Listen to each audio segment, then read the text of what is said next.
అంటేనే ఒక బతుకు పోరాటం. ప్రపంచవ్యాప్తంగా కుబేరులైన వాళ్ళలో ఎక్కువ మంది వలస జీవులే. కన్నీళ్లు, కష్టాల నుంచే ఈ ప్రపంచాన్ని ఏలాలన్న లక్ష్యం మొదలవుతుంది. ఇలాగే ఏదో ఒక పని చేసుకుందామని కేరళ నుంచి దుబాయ్కి వెళ్ళిన ఓ భారతీయ యువకుడు అరబ్ షేకులనే షేకాడిస్తూ వేల కోట్లకు అధిపతిగా ఎదిగాడు. 22 దేశాల్లో 215 రీటైల్ స్టోర్లు, 50,000 మందికి పైగా ఉపాధిని కల్పిస్తూ ఔరా అనిపిస్తున్నాడు. అతడే లూలు గ్రూప్ వ్యవస్థాపకుడు ఎంఏ యూసఫ్ అలీ. ఒట్టి చేతులతో ఎడారి దేశంలో అడుగుపెట్టిన ఈ కేరళవాసి అక్కడ ఒక పెద్ద సామ్రాజ్యమే స్థాపించడం వెనుక ఎన్నో కన్నీళ్లు, కఠోర శ్రమ, ధైర్యం, తెలివితేటలు ఇలా అన్నీ ఉన్నాయి. సినిమా కథను తలపించే ఆయన జీవిత ప్రస్థానం గురించి మనము తెలుసుకుందాం.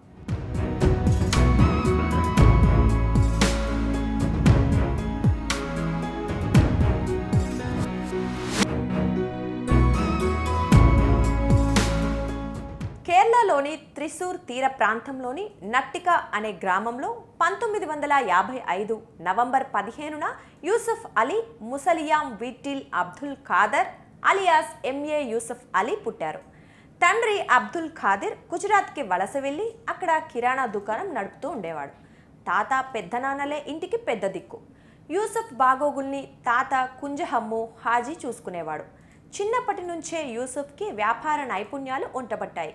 అయితే సినిమాల్లో వాదించే న్యాయవాదులను చూశాక ఆ వృత్తిలోకి వెళ్లాలన్న ఉబలాటం కలిగింది. హై స్కూల్ పూర్తయ్యాక వేసవి సెలవుల్లో అహ్మదాబాద్కు వెళ్ళి తండ్రి కిరాణా దుకాణంలో కూర్చొని సహాయపడేవాడు. పెట్టుబడి, లాభాల లెక్కలన్నీ బాగా చూస్తుండడంతో యూసఫ్ను బిజినెస్ మేనేజ్మెంట్ కోర్సులో చేర్పించాడు తండ్రి.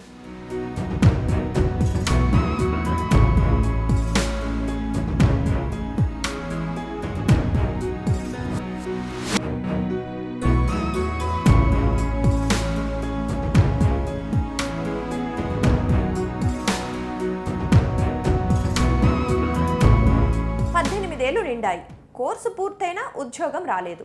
ఏ పని లేకుండా ఖాళీగా తిరుగుతున్న మనవడిని చూసి తాత ఆవేదన చెందేవాడు. బంధువులందరూ గల్ఫ్కు వెళ్లటం వల్ల యూసఫ్లో కుతూహలం కలిగింది.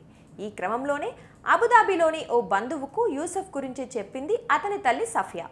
వాడిని అక్కడికి పంపిస్తే ఏదో ఒక ఉద్యోగం చూస్తానని బంధువు హామీ ఇవ్వటంతో యూసఫ్ని అరబ్ దేశం పంపాలని కుటుంబ సభ్యులు నిర్ణయించుకున్నారు.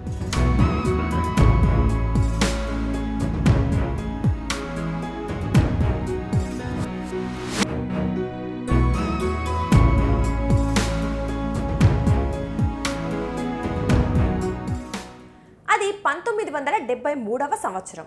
అప్పట్లో విమాన ప్రయాణాలు తక్కువగా ఉండటంతో చాలామంది సముద్ర మార్గంలో అరబ్ దేశాలకు వెళ్లేవారు. అలా కేరళ నుంచి 5 రోజులు ఓడలో ప్రయాణించిన పోర్ట్ రషీద్కు చేరుకున్నాడు యూసుఫ్. అక్కడి నుంచి రోడ్డు మార్గంలో అబుదాబికి వెళ్లి బంధువును కలుసుకున్నాడు. 3 ఏళ్లు కిరాణా దుకాణంలో పనిచేస్తూ సరుకుల ఎగుమతి, దిగుమతులపై అవగాహన పెంచుకున్నాడు. ఎక్కడ ఏ వస్తువు చౌకగా లభిస్తుందో తెలుసుకొని కిరాణా దుకాణంలో కూర్చోడానికంటే ఆ వ్యాపారం ప్రారంభిస్తే మంచిదని అనుకున్నాడు. అదే సమయంలో యూసుఫ్కి షబీరా అనే యువతితో వివాహమైంది. వారికి 3 ఆడపిల్లలు పుట్టగా అప్పటి నుంచి అదృష్టం మొదలైంది.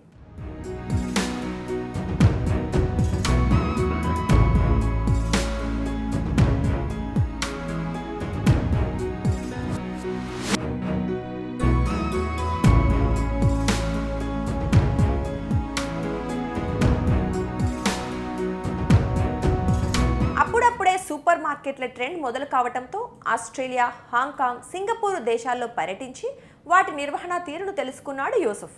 తనను కూడా అబుదాబిలో అలాంటి సూపర్ మార్కెట్నే ప్రారంభిస్తే బాగుంటుంది అన్న ఆలోచన కలిగింది. ఏడాది పాటు శ్రమించి 1990లో ఎమిరేట్స్ జనరల్ మార్కెట్ పేరుతో ఒక సూపర్ మార్కెట్ను మొదలుపెట్టాడు. సరిగ్గా అదే సమయంలో కువైట్ మీద ఇరాక్ దాడి చేయడంతో గల్ఫ్లో యుద్ధ వాతావరణం నెలకొంది. ప్రాణభయంతో చాలామంది అక్కడి నుంచి స్వస్థలాలకు వెళ్ళిపోవటం మొదలుపెట్టారు. దీంతో అబ్దుల్ ఖాదిర్ కొడుక్కి ఫోన్ చేసి, నువ్వు కూడా వెనక్కి వచ్చేరా, బతికుంటే ఇక్కడ ఏదో ఒక పని చేసుకోవచ్చని చెప్పాడు. నాకేమీ కాదు నాన్న, నేను జాగ్రత్తగానే ఉంటానని యూసుఫ్ తండ్రికి ధైర్యం చెప్పి అక్కడే ఉండిపోయాడు.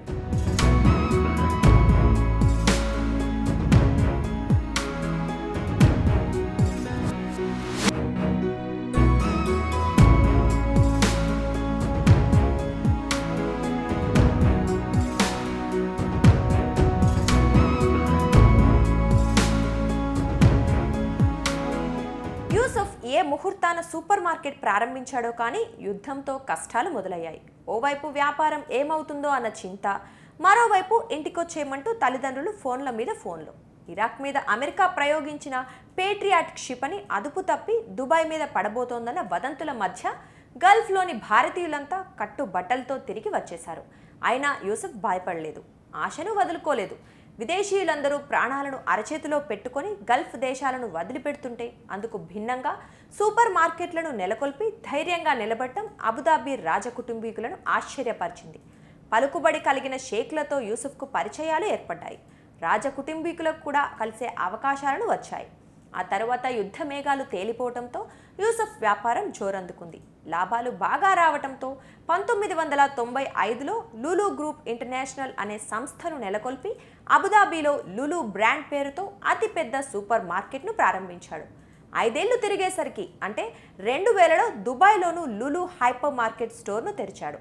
అక్కడి నుంచి వెనుదిరిగి చూసుకొని Yusuf UAE, Qatar, Saudi Arabia, Oman, Kuwait, Bahrain, Egypt, Indonesia, Malaysia, Philippines, Yemen వంటి దేశాల్లో షాపింగ్ మాల్స్, డిపార్ట్మెంట్ స్టోర్లు, సూపర్ మార్కెట్, హైపర్ మార్కెట్ స్టోర్లు నెలకొల్పాడు.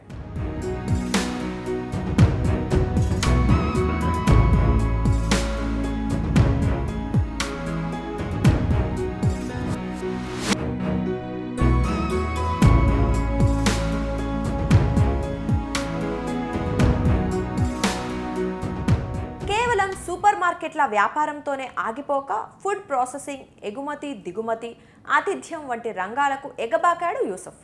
తాను పట్టిందల్లా బంగారం కావడంతో కొన్ని సంవత్సరాల్లోనే వేల కోట్లకు అధిపతిగా ఎదిగాడు. అరబ్ షేక్లు సైతం ఆశ్చర్యపోయేలా కార్పొరేట్ సామ్రాజ్యాన్ని విస్తరించాడు. లండన్లోని పోలీస్ శాఖ ప్రధాన కార్యాలయం స్కాట్లాండ్ యార్డ్కు చెందిన పురాతన భవంతిని $170 మిలియన్ కొనుగోలు చేసి దాన్ని స్టార్ హోటల్గా మార్చేశాడు. సొంత రాష్ట్రం కేరళలోని కొచ్చిలో 17 ఎకరాల్లో లులు మాల్ను నిర్మించాడు. ఒకప్పుడు భారత్లో అడుగుపెట్టి బ్రిటిష్ పాలనకు కారణమైన ఈస్ట్ ఇండియా కంపెనీలో $85 మిలియన్ వెచ్చించి వాటాను కొన్నాడు. ప్రస్తుతం లులు గ్రూప్ 22 దేశాల్లో 215 రీటైల్ స్టోర్లు, 50,000కు పైగా ఉద్యోగులతో వెలిగిపోతుంది. మన దేశంలో కొచ్చి తర్వాత బెంగళూరు, తిరువనంతపురం, పలక్కాడ్, కోజికోడ్, లక్నో, హైదరాబాద్ నగరాల్లో లులు మాల్స్ ఉన్నాయి. ఓ సాధారణ వ్యక్తిగా అరబ్ దేశానికి వెళ్లి కిరాణా దుకాణంలో పనిచేసిన వ్యక్తి అక్కడ వేల కోట్ల సామ్రాజ్యాన్ని నెలకొల్పాడంటే భారతీయులుగా మనం గర్వించాల్సిన విషయమే.